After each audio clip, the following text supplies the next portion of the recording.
My name's Ash. I'm from a band called Sugar Horse in the UK.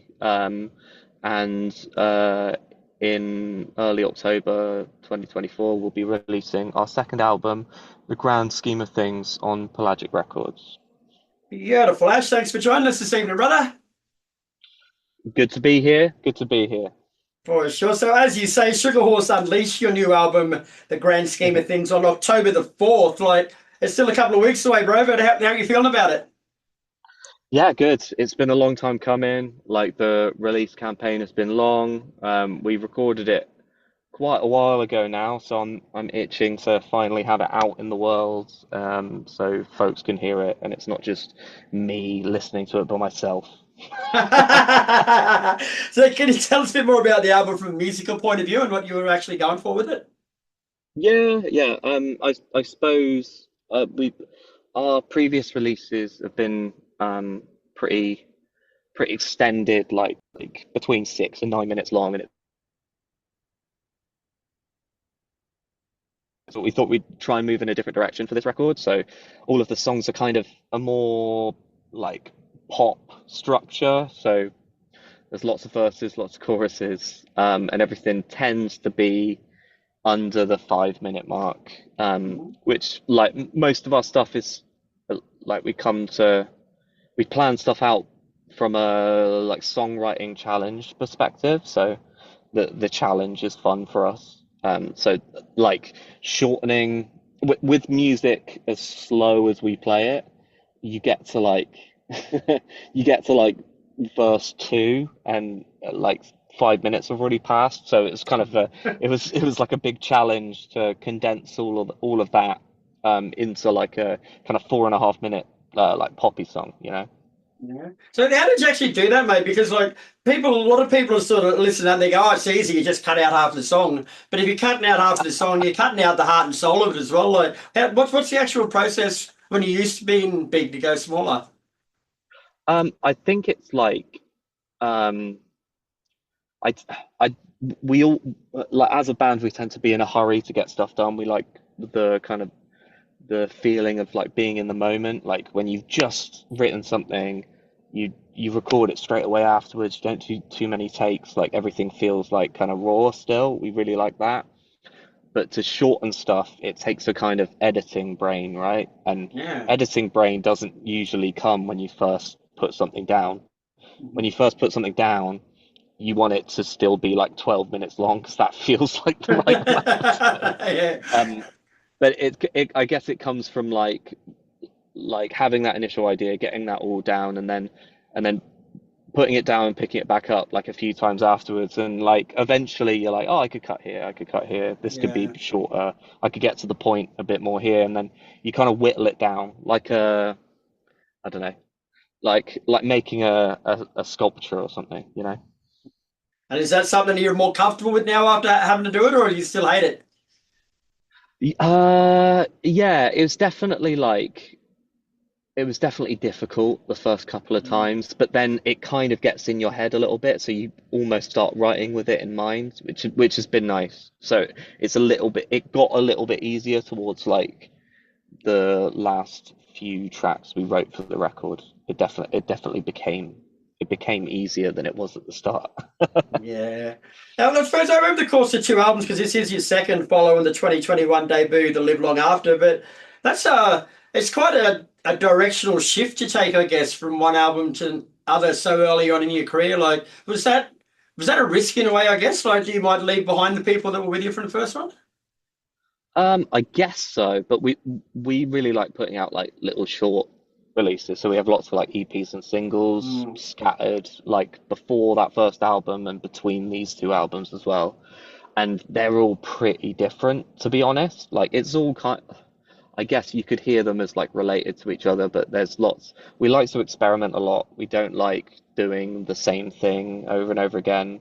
Like I like lots of bands that have basically released the same album for 30 years. Like that's totally cool. It's just not something that like I'm interested in doing, Yeah, essentially. yeah. So like yeah, that kind of trying to like it almost feels pointless for us to just kind of retread the same ground with the release. Like for a release to be part of the plan for us, it kind of has to be like a new idea, you know? Yeah. And so speaking about EPs, like I hope I got this right, but your last release was EP Waterloo Teeth, which featured collaborations with 12 different artists over 4 songs. So what sorts of things did you take out of doing that? Like, that's a very ambitious thing to do. What did you take out of that into this album? Well, we've actually done a couple since then, but Okay. yeah, I'll talk about Waterloo Teeth just because it's a bit mad. That that was kind of an idea of like over kind of the pandemic period slash when pandemic was just ending, and it was like it was still kind of difficult to like meet in person. Okay. But the good thing about that was everyone was on the internet all the time, and I'm tediously online. I'm a tediously online person, so um, I enjoyed like being able to talk to people all of the time, which is not normally the case. Normally can only talk to my like fellow like freakish online forum people Yep. at like 2 in the morning on like a Tuesday, you know what I mean? But at that point in time, you could talk to anyone at any point in Everyone time. was online, yeah. So it was pretty easy to like I say easy. It was kind of a difficult task, but in the grand scheme of doing that, I don't think it would be possible for me to do that now without having like an aneurysm. But back then, you could you could get people on board pretty easily, and they didn't have that much to do, so they were like, "Yeah, I'll try and record a vocal for this. No worries." Like you know, so it was again, it was like a challenge. Like we were thinking about doing like a collab record with someone else, and then we were like, oh, lots of people do collab records or like feature Yeah. records or splits or whatever, and we were like, well, what's the like logical extreme of doing guests per track of each other and see what happens? And it was an interesting experience. Like I don't think I do that exact same thing again. Because as I say, like now it would be tough going, but yeah, it was interesting. I think the thing I took away from it the most was like a couple people that we were working with because we gave them like carte blanche to do whatever they wanted, and it would like go on the record, right? So a couple people that we sent stuff to because we had like the bare bones track recorded, we sent it over and they could do whatever they want with it.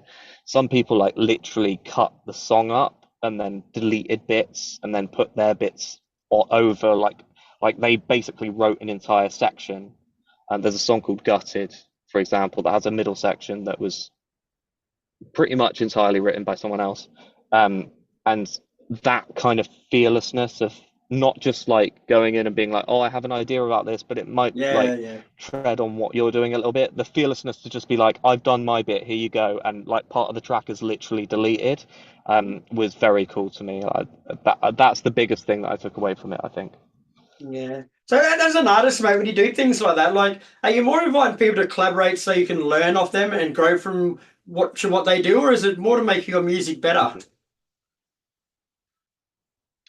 It's a bit of both. Like I'd be lying if I said you didn't want to like grab a bit of their talent for free, you know what I mean? And have it applied to your stuff. But also, yeah, you're like I don't know.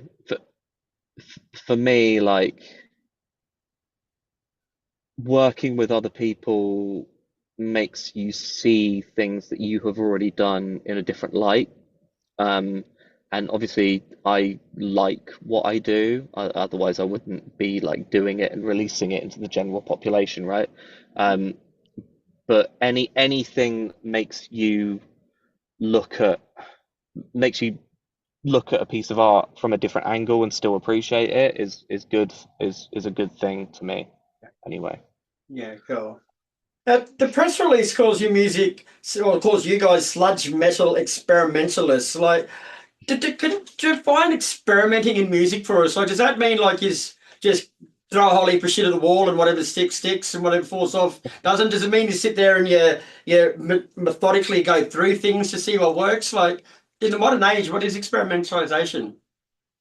Um, I, I can't comment on anyone else, like, because I know loads of people work in very different ways. But for me, it's quite a thoughtful process where it's not necessarily like I know lots of people just write by like sitting with a guitar for long periods of time and kind of throwing stuff at the wall and then picking the best ideas, right?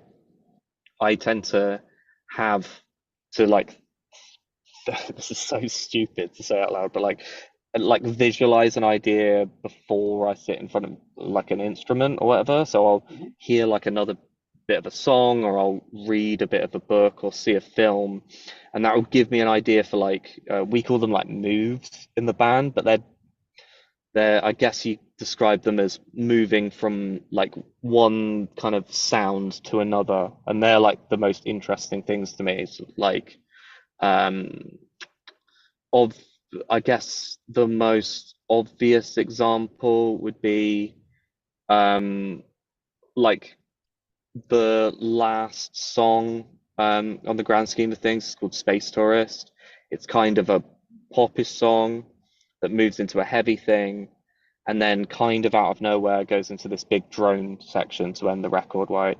And that came from um thinking about something called a lock groove on a vinyl. So Okay. a lock groove, a lock groove is essentially you can put it anywhere on a vinyl, but it's basically joining the groove of a vinyl. It's normally a spiral, but you Hmm. join to the ends so it forms a circle, so it never stops playing. So it's Yeah, yeah, only yeah. playing what's on that lock groove for the entire like Wow. for eternity, Hmm. as long as you can power the turntable, right? And I thought if you could if you could put a rhythmless like chord on that lock groove, then it would sound like there would be no rhythm in it, so you couldn't tell where the start of that loop was or the end of it. So it would literally just sound like an endless drone at the end of a record. Yeah, well, And cool. so that was the plan. That was the plan to end this record. But obviously that's on vinyl. So how could you do that like on CD or Mhm. on streaming? Well, you just make it really long so no one can be bothered to listen to the whole thing. So that's why there's so it's like that's what we'd call like a move in the band. It's like and I think we think of those things like externally to like playing our instruments and then use the instruments to generate them, if that makes sense. Yeah, it's a very interesting answer. Thanks for that. So you guys are only 2 albums into your career, and you've already gone through so much growth musically. But how much do you reckon you got left in you? Oh, that's a good question. I don't know whether that be like a verse or a chorus or like a riff or sometimes on the like, the big days where I am blessed by some external power, I'll write a whole song in one go. But like most of the time that is utter crap, and then sometimes you get good things, and then over time those good things mount up and you get like a record or I don't know, you get a sense of like a direction that you can go in, and I think I have a sense of direction for the next thing now, which is a good thing. So that means there's probably going to be a next record, but beyond that I can't comment. Very cool. One step at a time, buddy. Yeah, Very exactly. good.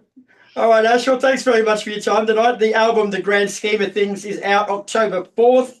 There's a few singles out now if you want to check it out, see what it sounds like. But all in all, mate, sounds like a good album, mate. So best of luck with it. Well, thanks so much. Thanks for having me.